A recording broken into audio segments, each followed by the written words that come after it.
Hey everybody, John again from the fitness store. Some more bicycle tips for this Saturday morning.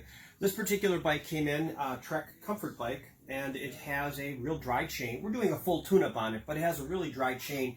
A couple of things that I should note that when you pull your bike out of the basement or out of the garage for the first time in spring, spring's been a bit late this year, so this might be it.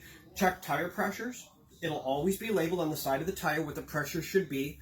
Bring it up to that pressure carefully.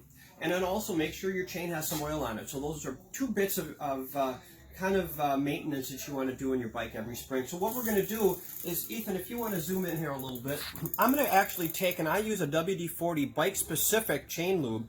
I use what they call the wet chain lube on most bikes because most people are not oiling their chain real often. So in this case, this oil will last a long time on the chain. There's also a dry lube. That goes on much lighter and has to be reapplied much more frequently.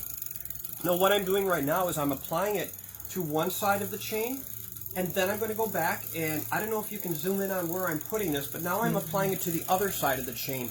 I'm not running it up the middle, I'm running it to this side, because that's where the two plates are rubbing against each other.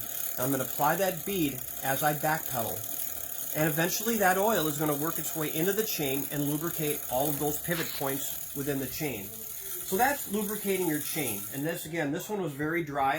I may apply another coat on this bike as well. One other thing this bike has that I've noticed is the rear brake is sticky. It doesn't release actually.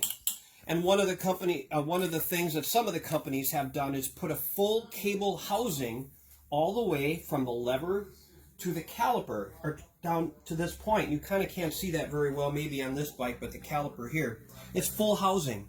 And what happens is moisture gets in this housing, and it actually creates corrosion and rust.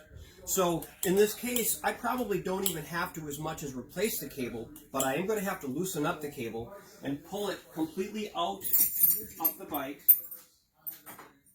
I'm going to take some, I have some like a Scotch-Brite pad that I'm going to use to clean up the cable, and then I'm going to simply lubricate it and put it back in place, and it'll be a night and day difference from what it is right now. So what I'm going to do is at this point I'm simply going to attempt to, and it's really tight because of that exact problem, pull this cable through, and it is so tight this may be a case where I can't re-lube it. I may have to replace it. But I just wanted to show you, here's one of those things where it's not a real expensive fix. It's something that we can do relatively inexpensively, but it'll make a big difference on your bike. One of the things you might want to try to avoid is keeping your bike out overnight in the rain.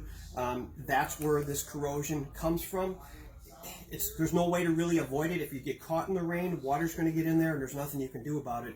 But eventually you might have to have the cable removed and lubricated. So there you go. Have a great Saturday. Get out there, ride your bicycles, providing the weather is decent, and stop in and see us sometime at the fitness store.